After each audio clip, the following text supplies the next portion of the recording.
broke my neck and became paralyzed then. And then I came home in February. And as soon as I got home, I started trading again just because I love trading.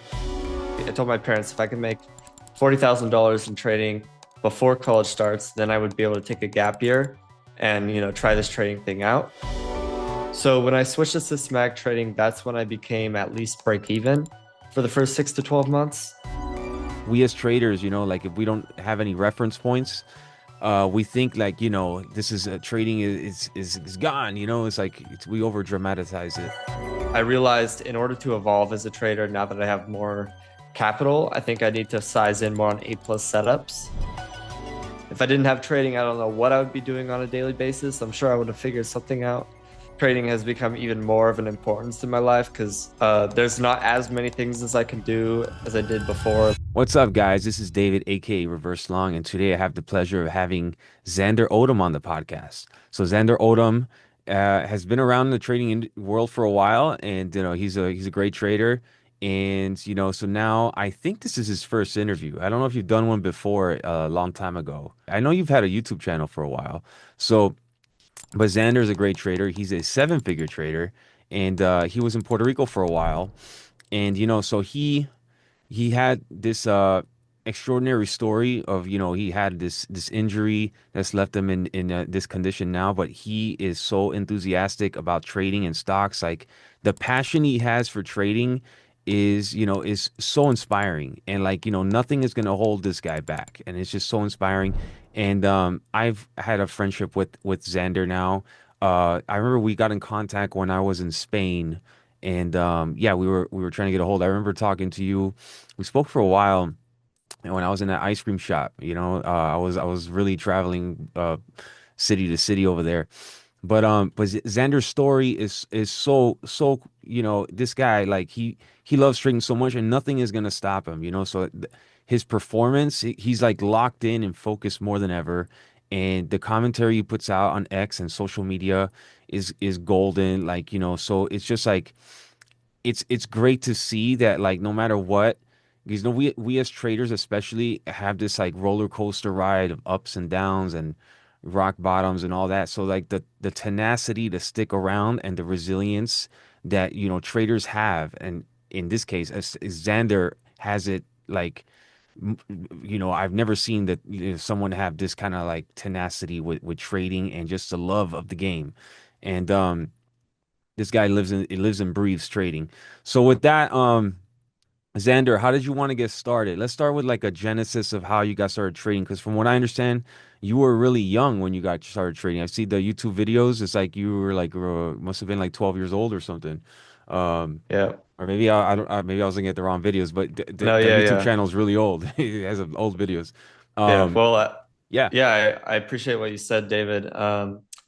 I started trading, well, I learned about trading when I was 13. So, ever since I was young, I knew that I needed money to kind of just, I really enjoyed technology when I was younger, and I loved having like the newest iPhone, that kind of stuff. So I knew I needed money to get that stuff. So I was always interested from a young age at anything that would, make money and scale. And so I found trading when I was 13 from Tim Sykes, and it was off and on for a long time there. So it usually be during the summer of the school year that I would get into trading for a few months. I'd wake up early, I would trade, I would, learn as much as I could. And then I would go back to school, and usually I'd get distracted by friends and other stuff. So I would kind of fade off. And then when summer started back up again, I would get back into it. So that kind of happened until my junior year of high school, where I realized, okay, I'm getting closer and closer to college. I better, focus on something full time. And so I always, loved trading. I always knew that it was a great option that would be very scalable. It was easy to start with a low amount of money. And so that's how it all started. And from there, I, focused on it full time. And the main shift that happened there was I would focus on it during school. And so instead of falling into my habit of, being distracted by school, I would instead focus on trading in school, and I would make that my main priority. So that's the main thing that I changed. And yeah, since then I've been trading every single day. learning every day. And I don't know, it's been about 4.5, 5 years now. So I started in 2021, at the beginning of 2021. And yeah, that's kind of where I started. Gotcha. So when you first started while you were in school, so you're saying you would this is like high school, I'm assuming? High Yeah, it school. was my junior year, which I started full time trading. So you just you wouldn't like do your homework or whatever, you would just focus on trading? I mean, or I I guess you kept my just the grades minimal. up. I kept my grades up just to satisfy my parents. And obviously, I don't, I wanted college to be an option if I needed it. And so I continued school. And to be honest, like school wasn't too hard. Like you just have to do the work on time and you pretty much get a good grade. So I just did, the kind of the bare minimum in terms of turning in work on time. And so I graduated pretty well in high school. But I would literally trade in class and do all that. So I'm glad that the school allowed me to do that. It was more of a smaller school, so there was the opportunity to trade and study while also juggling school. Yeah, no, that's really interesting. So were you looking at other entrepreneurs or something? Because it seems like you were just you made that decision early on, like, okay, I like trading, I'm gonna do trading. School is like this very limited options as far as the growth. But like most people, when they go to school, they're like taught that. Like I know I was taught that. I went to school for a long time, even college, 10 years, college, university and all that.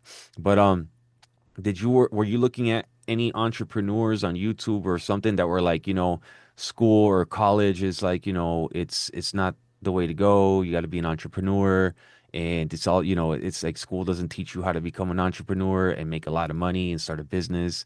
Were you looking at stuff like that? Yeah, here and there, most of it came from just my own, thinking about how I would be most successful at trading. And I knew college would be a bigger distraction than high school. And if I had gone to college, I would have been more distracted than in high school because, just a lot more exciting events, a lot more friends. And then also I would be going in for computer science. So I knew that major was going to be extremely taxing. So I forgot to provide this information. I decided that I was going to take a gap year after high school. And so I basically had 2 years in high school where I kind of had to prove to myself and my parents that I could make money trading. And I told my parents if I could make $40,000 in trading before college starts, then I would be able to take a gap year and, try this trading thing out. And so I was able to do that. And so they allowed me to take the gap year. And, that year I kind of chopped around, but also scaled it pretty well. I mean, towards the latter half of the year. And so I was able, I decided, okay, I'm gonna keep this thing going. I can always go back to college, but the time is now or never with trading. I don't have any obligations or anything like that. I don't have responsibilities. So it'd be the best time to focus on it now. Yeah. I wasn't really following anyone that led me to decide that, but obviously I knew that people were saying that college, wasn't the best option. So I knew that. Yeah, the reason why I'm asking is because if you're young and you're watching this, like, the sooner you get started, the better with trading if you take it serious. Because I know, like, I was like, man, I wish I would have known about this earlier. Like, trading, if I would have learned about it instead of 2015, maybe I learned about it in 2010, it's better, So, but I was gonna ask you also, so what did you study at first? Oh, by the way, you started in 2021, so that was the meme stock era. So this is like when everybody was staying at home with COVID and given stimulus and all that. So is that what brought you on to like the popularity of trading? It was just everywhere, and you were like, or did you look at it before COVID as well? Yeah. So like I said, I started when I was 13. So that was probably Oh, that's right. Yeah. 2017. Yeah, it's probably 2017, 2018. I don't know. I'm not even doing the math. I'm just guessing. But so I always knew about trading, but I didn't get started. I didn't decide to focus on it because of the popularity at the time. And I didn't really even know, I didn't know how hot it was when I started in 2021. I kind of just decided that it would be the best option for me to focus on trading.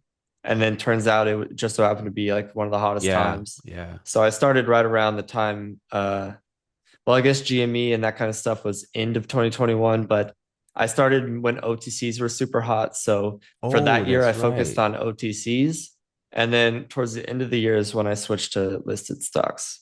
Gotcha. And for those that aren't aware, so at one point, I think in 2021, OTCs, like it was just weird because people were given stimulus checks. And, with Robinhood, Robinhood was super popular at the time. Everybody had Robinhood. Um, but you couldn't buy OTC stocks with Robinhood. So, but it was weird that like, OTCs had more volume than ever, and there was more pumping than ever.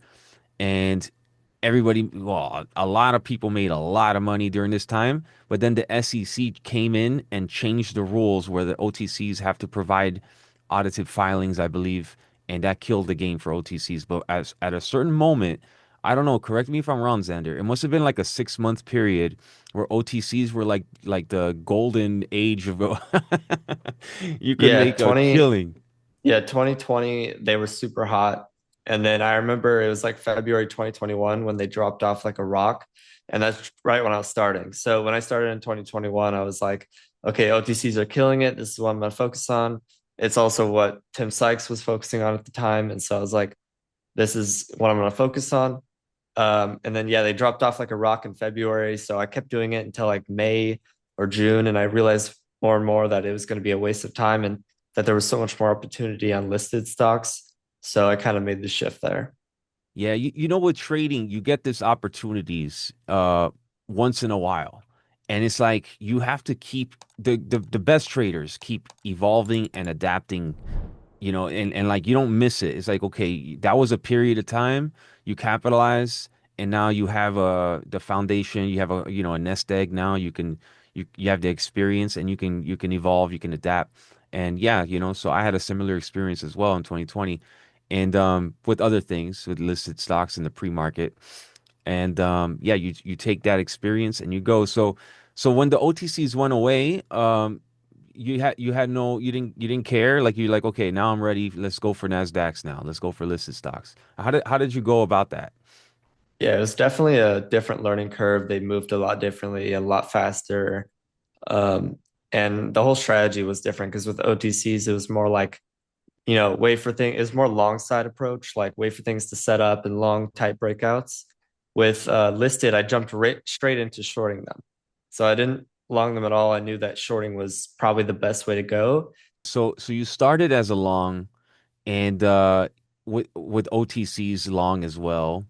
And then with listed, it was clear to you to short them. Now, were you systematic or discretionary? How were you approaching the short side? Yeah, when I started out on listed shorting, it was all discretion, but it was about 3 to 6 months where I realized that systematic trading was more my style at the time. Um, I think it was because with discretionary trading, I had a hard time sizing and I had a hard time kind of knowing what my edge was. So after about 6 months, I started backtesting different setups and I got really into backtesting just manually. Like I would go back into old charts. I would, have the strategy in mind. I would plug in the entry, risk, exit, and I would kind of figure out, is this strategy actually profitable? And so that's where I became like mostly break even and small green is when I started systematizing. I started learning about what my edge actually was. And yeah, that was a good transition that I made. And that was 2021. I would say it was 2022, the beginning of it. For 2021, the first half I was OTC, and then the second half I switched to listed. But then it's probably like the first 6 months of 2022 that I started focusing on systematic trading. Gotcha. Okay, so you do well with the OTCs during that period, and then that 6 month period where you gotta like where you transition to listed. How are the results? And I think the reason why I'm asking is because there's some traders now that are like, for example, the hyper scalpers. They had that for a while. Now they got to switch to do something else because a lot of the Schwab in specific, they're banning that strategy, or that what makes that strategy work, which is the commissions, and they can't hyper scalp like they used to. So there's going to be a learning curve. And I remember when I first started, Tim Sykes said back in 1999 he made his first million going long. These internet stocks, OTCs, most of them. And then after when the dot-com boom, 1999, 2000, the everything crashed. He learned how to short sell, and he didn't make money. I think it was, don't quote me if I'm incorrect, but I think it was like a 10-month period. He didn't make any money. He had to learn what shorting was and develop a strategy and just learn. So for you during that 6-month period, did was it kind of like that? You're just learning. You're using the gains that you made from the OTCs. You're letting that hold you through or whatever, and now you're just focusing on learning. And yeah, how was that? How was that period? That 6-month period? Was it up and down? Was it like was it frustrating? Was it were you like excited because you're learning something new and you see the possibilities in in the near future once you get a good grasp of it? Like how was that 6-month period? Yeah, so just to preface, I wasn't profitable initially. So from 2021 to 2022, I would say consistently losing, but I was really focused on risk management. So I would literally risk like 10 to 50 bucks a trade. So overall, I didn't draw down anything that was significant. And so when eventually did become profitable, it was very easy to recover that drawdown.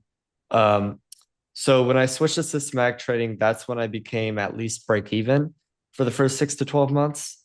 Um, it was obviously very frustrating. And at the time, I was working as a barista. And so my day would kind of start out, I would trade in the morning, and then I would end up going to work. And so that job actually helped me a lot with emotions. Because if I lost in the morning, I'd be like, okay, I'm just going to go make that money back today, working my barista job. And so that really helped with emotions. But it was definitely an emotional cycle with systematic trading because, I would find a good setup. It looked really good. I would be excited. And then I would forward test and actually trade that setup. And it would turn out that, it wasn't as good as the back test or whatever. And that happened quite a few times. I mean, I probably tested like 10 or 20 different strategies until finally finding one or two that actually worked. So it's definitely a roller coaster in that sense. But yeah, eventually I did find a profitable strategy in 2023. Actually at the end of 2022, and then 2023 is when I started scaling. Gotcha. And 2022, from what I've heard in interviewing a lot of traders, that year was a struggle kind of year because it was like a bear market after 2 or 3 years of just craziness. So 2022, that provided you like a good time period, like you not like I'm assuming here, correct me if I'm wrong, like not to go too big and just to use it as like a practice year, or how were the results in 2022 during that bear market like for you? Like how was that? Yeah, that part was actually scary to me because I was still fairly new. It was about a year in. And I think February 2022, that was like the slowest month ever. Like there was literally no gappers at all. Like sometimes there'd be a gapper over 50%, but it was rare. So I was genuinely concerned about the future of trading in that moment. I was like, I remember DMing a bunch of people that I look up to, and I was like, dude, do you think this market's going to come back? Like, is trading gone forever? I was like freaking out about it. But yeah, March happened, April happened, and things started getting hotter and hotter. And then end of 2022, they were decent. So I kind of just stuck with it. And I never thought about quitting once since I started in 2021, but I was concerned in 2022 about the heat of the market. But yeah, I stuck with it and um, kept my losses small while I was still learning. Yeah, it's so interesting. It's like that's why experience matters a lot with trading because like you've seen slow markets before, you've seen fast markets before, you've seen manias before, you've seen regular before the mania, before and after. So, but if you're kind of new, you have no reference to it. So like when the market, I remember those times. I remember lowering my entry criteria for in 2022 to like less than 20% for an entry or again Yeah. something Yeah. crazy like that, which was, but then a couple years later and now you got 1,000% squeezes left and right, you have 500% squeeze left and right. So it's just like those slow periods, they're just usually, it's not, but like we as traders, like if we don't have any reference points, we think like, this is trading is gone, it's like we over dramatize it. So, but yeah, that was just 1 year. 2022. I remember the White House or whatever, they were saying that this is not a bear market or something, but it was a bear market. They were trying to reclassify the terms for bear market or whatever. But we as traders, we know, this is kind of like a different market than 2021 and 2020 for sure. So yeah, and it will come again. A market like that, as fast as crazy as the market is now, a slow time will come again, and it'll probably be just temporarily. It's not going to be the new normal or whatever. And you got to keep reminding yourself of that. So Xander, I was going to ask also, so the system trading, how early on did you like really obey the rules? Because I know I've interviewed quite a few system traders, and like the thing is with them, they say they know if a system trader is going to make it or not, uh, if they obey their system. And when they don't cut the loss, that's like a big red flag for a system trader that's not going to make it out. So did you have any encounter any issues with that with yourself? Did you have to get used to it, just following the rules to a T, or did that come easy for you once you developed this system? So discipline in the risk management aspect of things was very easy for me. Like even to this day, and I am even scared about saying it because I know it could always happen in the future, but even to this day, I've never really held a loss. Like I've never held something past my stop. I've just known that long term, it's not going to do me well to hold past the stop. So in terms of risk management, I was very disciplined from the start. But what did help me with systematic trading was following being disciplined with other aspects of trading, like criteria and exits and adding and that kind of stuff.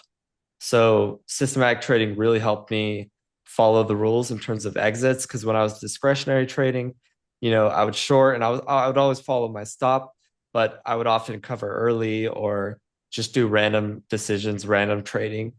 And so that really caused a lot of chop and bleed. So when I started systematic trading, it taught me to focus on, what I know is my edge. And it also taught me, what the best exit is and just to stick to it. And so I really learned a lot of discipline in that aspect of things with systematic trading.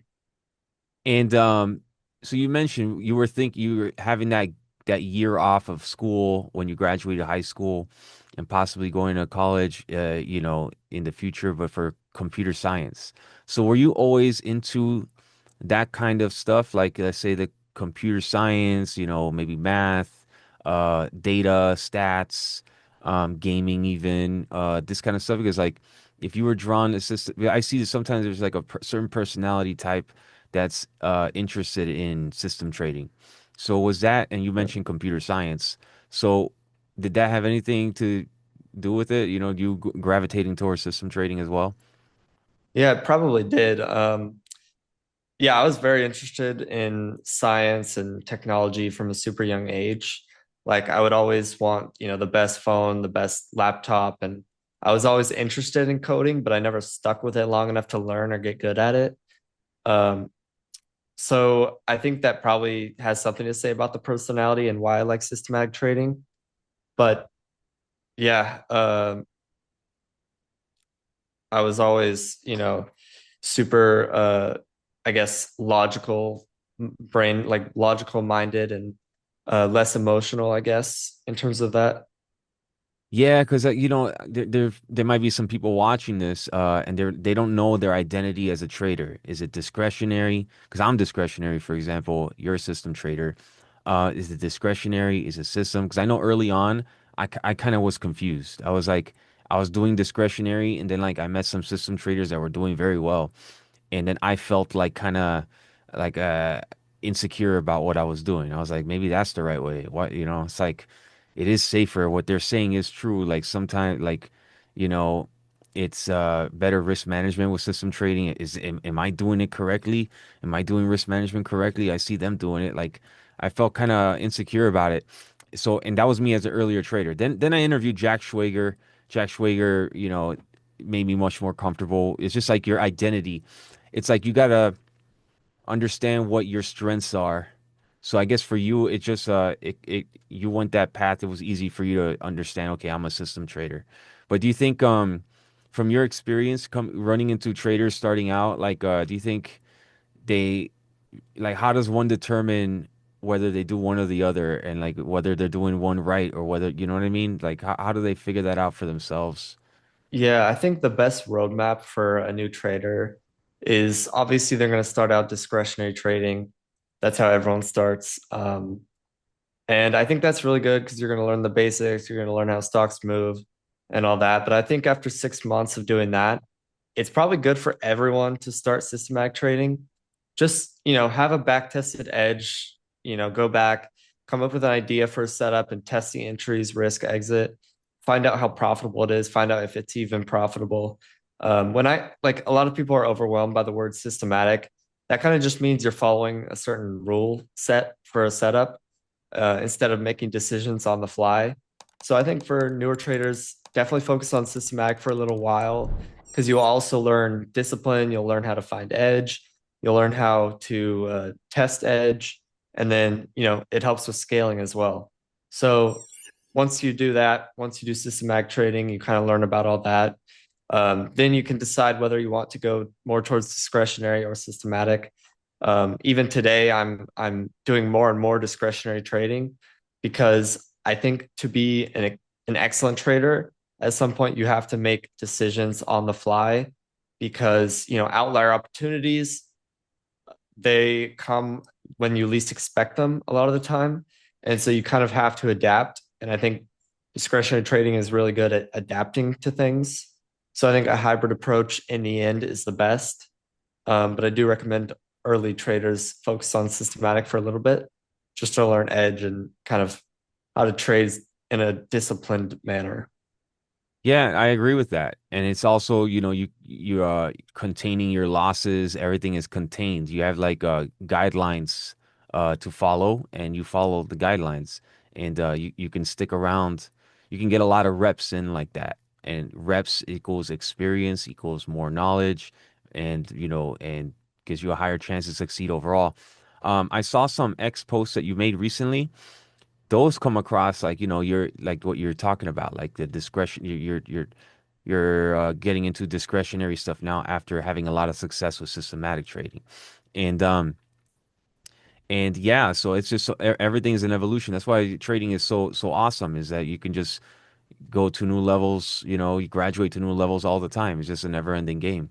Um, so for you, system trading is like more like like you have that as part of your playbook. Now you have other things as part of your playbook that you're evolving to with this discretionary approach. Is that correct? Or are you just leaving system trading? Like how do just to clarify that for the audience. So you still have system trading, but you're doing discretion. You're developing some discretionary approach. Is that correct? Yeah, that's exactly right. So I have my systems that have made me money since 2023. And, I've kind of just traded them consistently every day. But the good thing about systematic trading is it takes zero mental capital once you have an edge. So pretty much it takes 5 minutes to execute every day and really no mental capital. I don't have to watch the stock. I just have to set targets and stops. That's about it. So, a lot of the days I'm left bored. So I'm like, you know, I'm kind of just sitting here. I could look for more systematic edges, but I realized in order to evolve as a trader, now that I have more capital, I think I need to size in more on A plus setups. And I found with A plus setups, there's a lot of variance, there's a lot of outlierness to them, and that discretionary trading is required for those. So that's when I decided, okay, I need to focus on, finding what is an A plus setup, what differs A plus setups from the average setups. And my discretionary trading is still very much systematic, but there is more leeway in decision making. Just for example, like NBY today, that was like a multi-day runner gap up. Um, it looked like a good setup, but it wasn't really A plus. And so the discretionary decision that I made was, it's not really A plus. I'd rather wait for a better setup. And then when it does happen, my entries will be semi-discretionary. And so it's kind of a mixed hybrid approach that I've evolved to now. Yeah, it's interesting. You mentioned MBY. So from a discretionary standpoint, there's a lot of stuff going on with this thing because they had a private offering. I think on the 20th, August 20th. Like I'm trying to, so I don't know if that's 100% correct. And then they ran it up again on a dividend, I believe, a week after that, like some kind of dividend to kind of pump it. So the dividend would cause a pump, and the pump would squeeze out the shorts that shorted the pipe offering. And the pipe offering thing is a lot of shorts, they don't understand that private offerings have lockups and they can't just, it's not dilution, immediate dilution.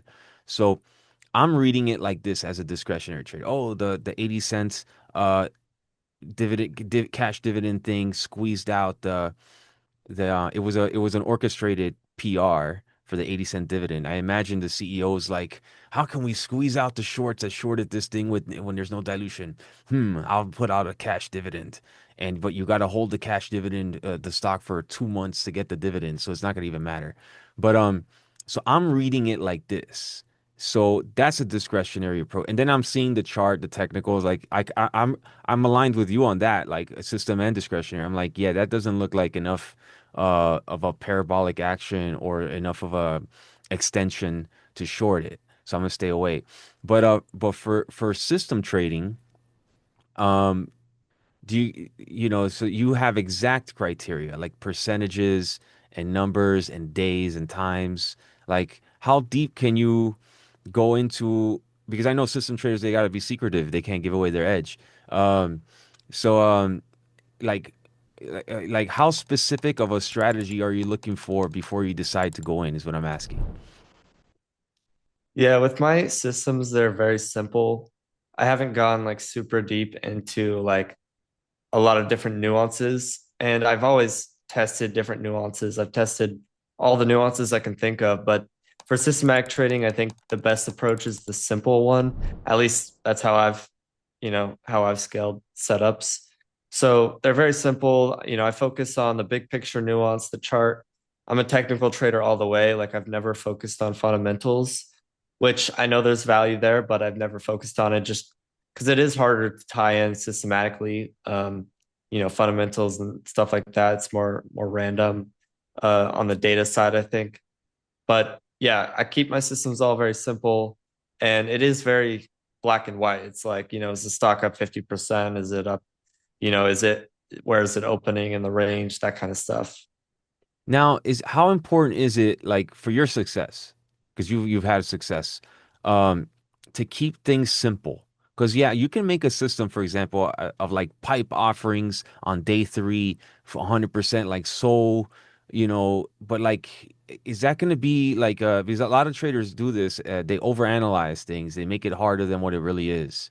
Like for example, for me, I just have anchored VWAP on the chart. Some people have all this crazy stuff, boiling band, Fibonacci, all this, and like analysis paralysis. So for you, like how important for your success that you've had up to now, a good amount of success, is to keep it simple. And like, when did you decide, okay, this is a lot over here. I'm just gonna keep it simple. I'm not gonna try to overdo this right now. The system works. I back tested it, and I'm just gonna keep it very clear, black and white, so I can just execute it. Yeah, so when I started building systems, I started by testing a bunch of different nuances, and some of them were just super specific. And so with specific nuances like random stuff, it's hard to get a lot of sample size and a lot of data. So I never really got to find any edge in super specific nuances like that. Just by nature of sample size, I always gravitated towards simple setups that had just a few criteria. And also, I think one of the biggest problems people have in the beginning with scaling and actually getting their account off the ground is sample size. So I feel like a lot of people, they're too specific on what they're trading. Maybe they get a few trades a week, and it's very hard to scale systematically with a low sample size. So like my early success, half of the equation, in my opinion, is due to the fact that I had like 2 to 3 trades per day with a decent edge. And that's the other thing. You don't need an insane edge, right? Like in terms of profit factor, I think all the best traders have under a 2 profit factor. And like, it's usually around like 1.5, 1.7, but then they're just getting a lot of reps in. and that allows the edge to play out faster. That's a lot that allows you to scale your account faster.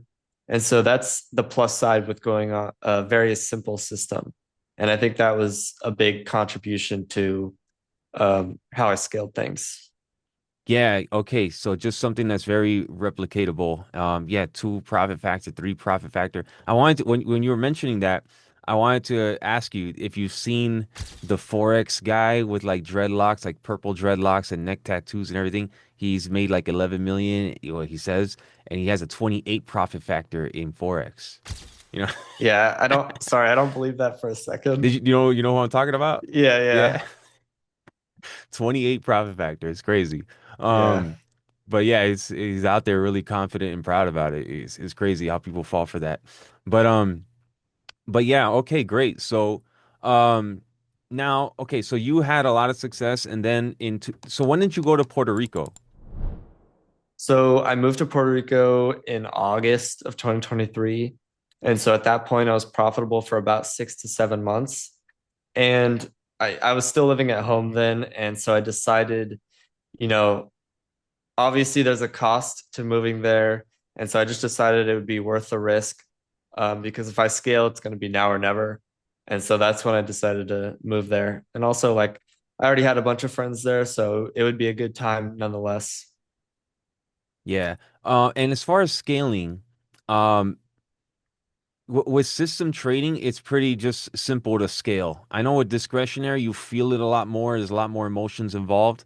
Did you experience that side of discretionary, or did you never have really a chance to size up in discretionary? I never had a chance to size up with discretionary, but I totally agree with you. It's a lot harder to size up when you're discretionary versus systematic. But I think there's a systematic approach discretionary traders can take to scale. And I think it's the best way, which is, you've probably heard it. It's just like 1 to 2% of your account per trade. And then obviously on A plus setups, if you know that those A plus setups have a better expectancy, you can risk, 2R or 3R on those. So, I've scaled everything just based on having, I started out with 3% risk of my account. And also something I implemented was a risk of ruin. So let's say I have a $26,000 account when I started. My risk of ruin was $1,000. So I would risk a very high percent per trade of that $1,000. I think at the time it was 3%. And that plus high sample size allowed me to scale that really, really fast. And when I hit six figures, that's when I bumped it down to like 2%. And I've kept it at 2% since then. Um, so yeah, that systematic way of scaling. I would take the trades in the day and then I would put in the P&L to a calendar or whatever, and I would update the P&L every day. And there were emotions tied to it, but I never deviated from it.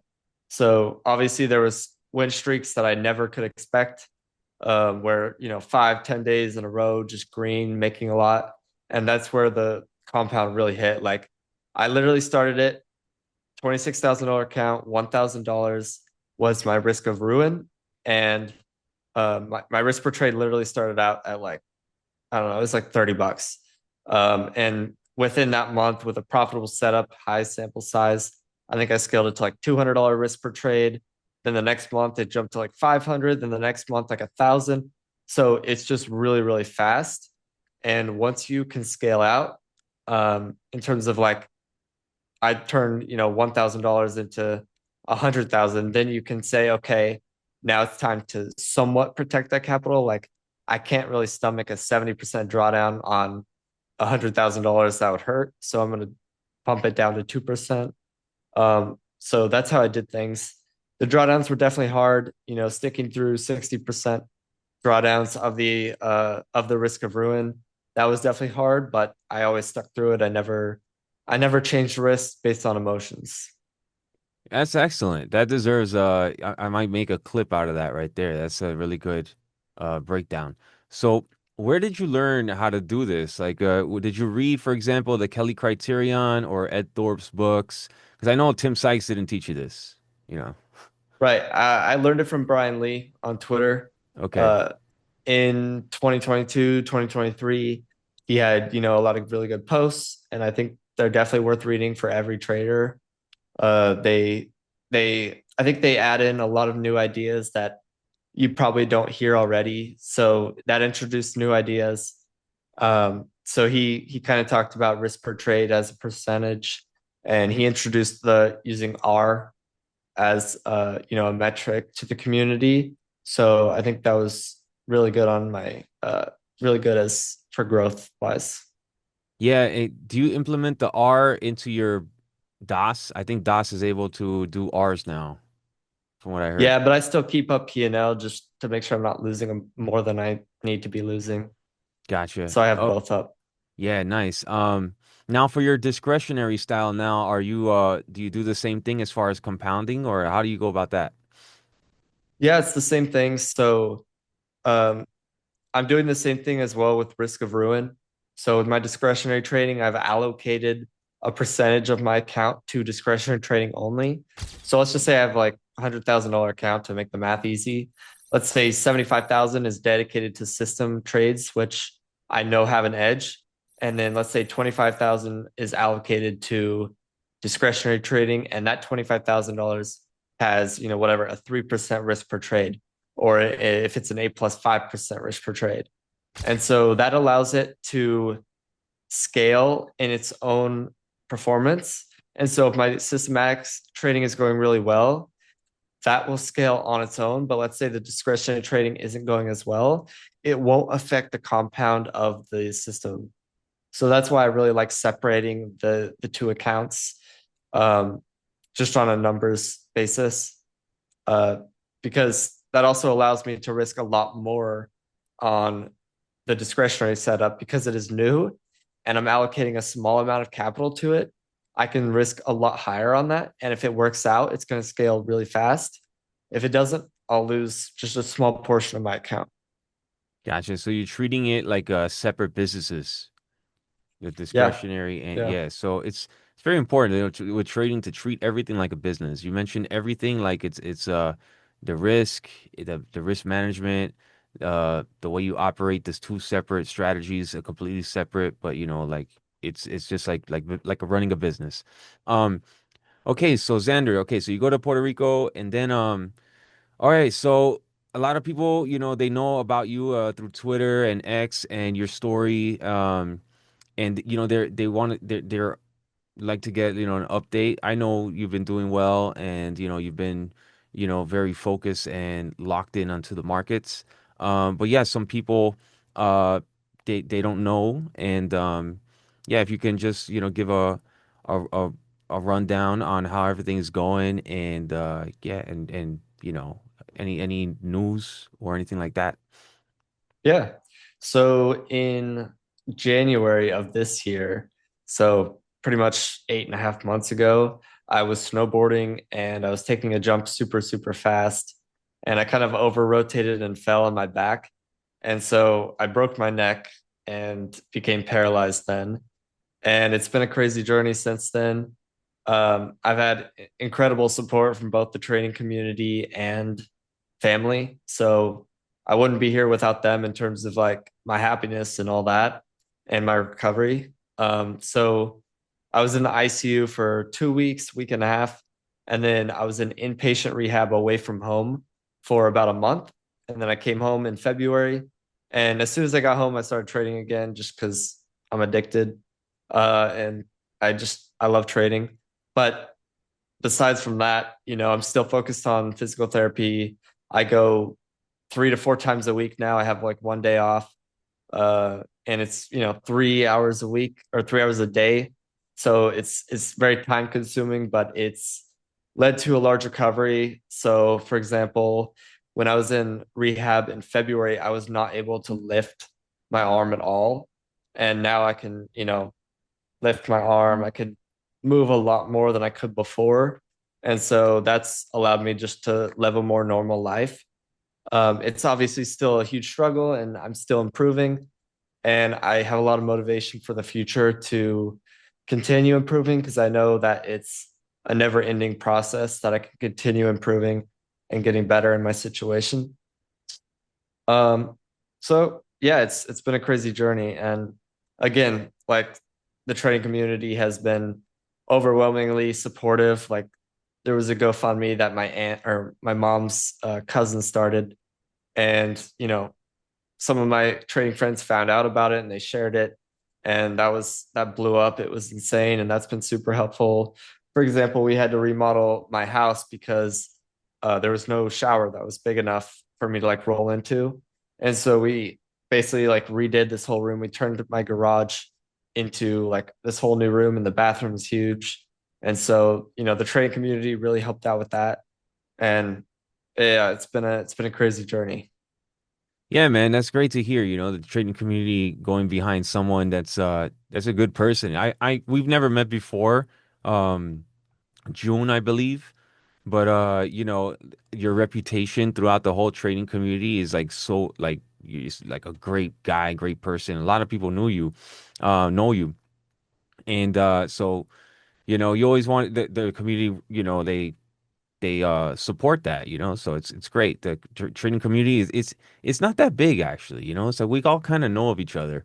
That if you've been around a couple years, few years. But yeah, so I was gonna ask you with trading, so how, because you say you're addicted to trading, but you're just passionate about trading, man, so Yeah. you're not like a degenerate or whatever. You're a good trader, like what you mentioned now, that's not addiction. That's a high level performance, all about everything you just mentioned. Um, Now, like, how did it go about, like, starting back with trading, after your injury? Yeah, so I started risk kind of small. I think it was like $500 risk. And because I was, before the injury, I was in parabolic mode. I was at all-time highs equity. The risk was super, super high per trade. And so when I came out of rehab after a month, I decided to kind of start off slow, just because it would have been horrible if I just started with the same risk and drawn down 50% of my account. Like that would just wreck my health, that would wreck my emotions. So I started at small. Month by month, I built it back up to my risk. So I think it took like 2.5 months to work back up to where it was before in terms of risk per trade. And then, since then I've continued to stay at all-time highs. And, obviously going through drawdowns here and there, you can't avoid those. But, everything is as good as ever. And I'm, still focused on improvements. And if anything, trading has become even more of an importance in my life because there's not as many things as I can do as I did before. Like, obviously, I'll continue to travel and I'll continue to do all that more and more over the years. But before I would be very active and I would play sports and go to the gym every day, and so now that I can't necessarily do the same thing, trading has become even more important to me.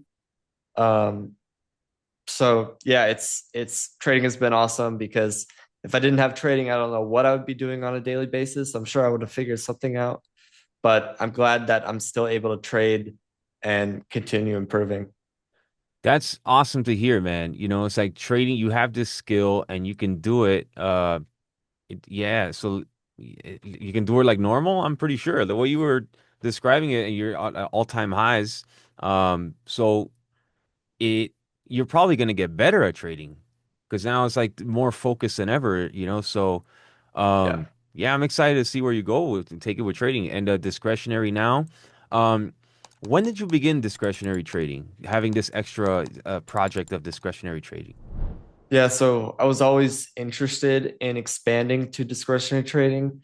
So I think it was middle of 2023 after I had a couple very profitable systems. I decided to, okay, now it's time. I have these systems. I can look into discretionary trading. And it's been choppy, but definitely growing and definitely profitable on that side of things. Um, Obviously I had, quite a long break from the injury, but it's been, the last few months I've started to focus more and more on discretionary trading. And I realized what I did wrong before was I took the systematic approach and applied it to discretionary trading, where I need the setup to be, highly occurring. I need high sample size. I need to milk money every day out of the market using discretionary trading. And I realized that's the wrong idea. And if I want the best shot at discretionary trading and scaling it, I need to focus on rare ideas and outlier opportunities. And I also think discretionary trading is my way to continue the compound. because in terms of systems, I can keep coming up with new systems, but a lot of them are lower liquidity. And so they're not as scalable. But with these discretionary outlier opportunities, they're infinitely scalable.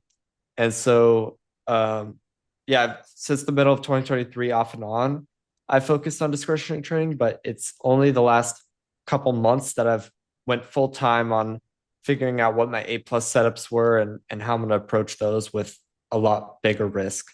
Because the problem was before with discretionary trading was I had a really hard time risking big. And so I've had really good discretionary trades in the past, but because they weren't data backed, I wasn't able to size big on them. And so now that I'm focusing on A plus only, I have a lot of confidence and I have the account. So I'll be able to size big on those with high confidence that over the long run, I'll be profitable. Great, great. One of your recent posts on social media with the Jackson Hole and all that, like, what's a typical discretionary trade that you're thinking about? Like, news driven events, bigger picture, and just like piecing the puzzle together, like, and using your creativity like to foresee it. Like, how would you, describe like your typical discretionary trade? Like, if your like a setup, if it were to happen. Yeah, so these A plus setups that are discretionary are usually more on the high time frame. I'm looking at the 2 hour chart. I'm looking at multi-day runs. And along with that, I'm also looking for unique scenarios that offer just huge risk reward with a 50% win rate, like the Jackson Hole event, which I broke down on Twitter. Um, so yeah, it's just big picture outlier opportunities where I can get tight risk on a big picture setup. I think those are the best A plus setups. Great, great. Okay, so to start to wrap it up, okay, so what are your future plans in the near future? Yeah, and any any new stuff you're looking forward to for the year? I think you mentioned you're gonna move to Florida or something like that. I'm not Yeah. sure. Any or Puerto Yes. Rico? No, no, not Puerto Rico, right? Not Puerto Rico. Yeah, I'm moving to Florida, Orlando. Probably by the end of the year, maybe early next year. But it's kind of just to continue living my life to because I'm living at home right now, so I kind of want to expand and get back into that, living a regular life. And I think building a great friend group in a new place is awesome. I already have a friend there. So that's what I'm really excited about. Other than that, I'm excited to continue focus on trading. I want to expand from trading eventually. In terms of like, starting a hedge fund or something along those lines, private equity. I want to start something that's bigger and more scalable because I know that, retail trading is great, but obviously it's not the highest leverage that you could be using. If you can take outside capital and use debt and use leverage to your favor, you can really have a big move in your net worth and stuff like that. So I really want to focus on something that's higher leverage in the future. But for now, it's just focusing on these A plus setups, continuing to trade the systems, and yeah, just keep improving. Absolutely, man. And I wouldn't I wouldn't bet against you, man. You're super like you got this. So if you want to I could definitely see all that happening, especially with the way you just broke down all the risk management and scaling and all that. Like you can definitely do you see that yourself? Like you can scale using debt and using other people's money with the system that the layout you just described earlier in the podcast? Yeah, I think that's exactly how I'll do it. And with a large amount of capital, like 50 million, obviously you won't be risking like 3%, 2% because of liquidity and risk and all that. But I think the same metric will apply, risking 0.2% or whatever, and focusing on A plus setups that have liquidity. Uh, it'll be a new chapter definitely because I'll be trading less often and more focused on rare events. So that'll be new, but I also am excited just to break into something new because trading is kind of the same thing. I wake up, I trade, I do research on new setups, I expand my current setups to make them better. But I think what's really exciting about outside capital and something that's higher leverage would be uh, you know just something brand new, like starting. more of like a business structure, having to hire people, it's a new thing, it's a new experience. And I definitely want to do it for the experience. And when did you start to have these goals? Like, because before the injury, were you kind of like just wanting you're satisfied like retail trading this and that, but now since the post injury, like you trading is like a really big part of your life, bigger than ever. Did you have these goals like since then, or have they always been on your mind?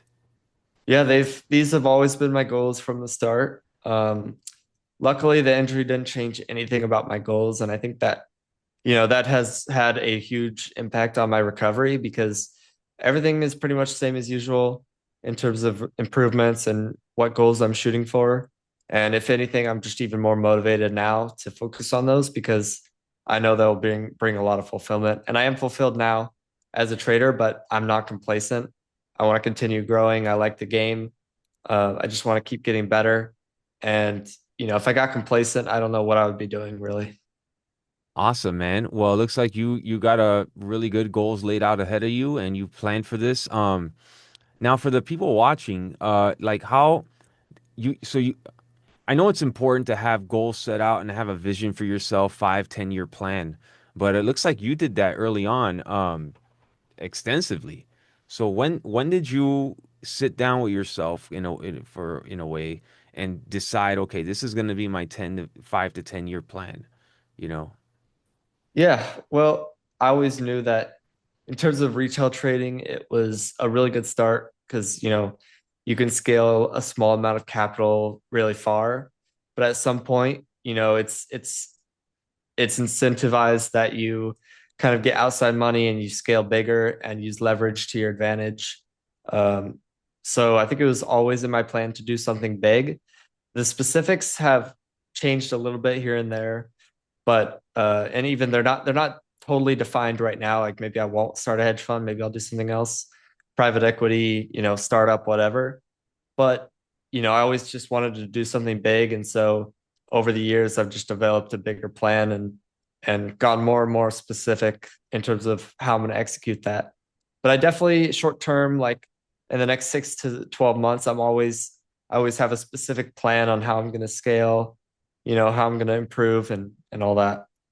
Where did you get the details like for that plan? Okay, I'm going to do this. I'm gonna use debt. I'm gonna use leverage. I'm gonna use the percentages. I know you mentioned Brian Lee, but was there anything you read in a book or any mentor that you had or entrepreneur on YouTube that you watched or any something like that had that explained it, like how to do it?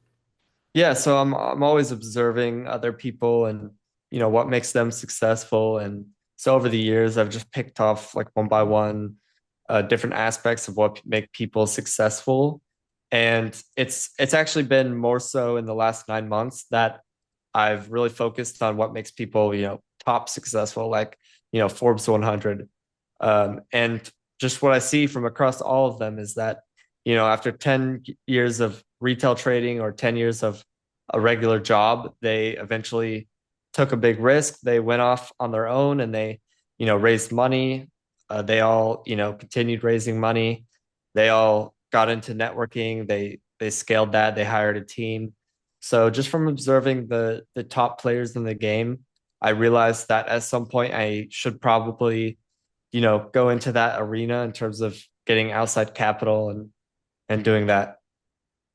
Awesome, man. Well, there you go. So, yeah, that's a lot of insight right there. So you were just breaking down like what made people or how others did it that were successful on that Forbes 100 and going through the rabbit hole of how they did it. Like, so is that correct? Like you'll see those people and you'll see what their trajectory was. You'll research them, look at their information online and Wikipedia, whatever, just dig through and see how they did it. Like when they were starting out or like, okay, they had a 10-year period of success before they went and got the outside capital and took a risk. So, because a lot of times people see the entrepreneur or the successful person right then and there, and they don't realize the whole thing that led up to that. So it's Yeah, important to see the so trajectory. Yeah. I think it's really important to look at the pivotal moments that shifted the trajectory or continued the compound in people's journey because it's definitely not linear. Big changes happen from, just a few decisions. So I think it's definitely important to go back.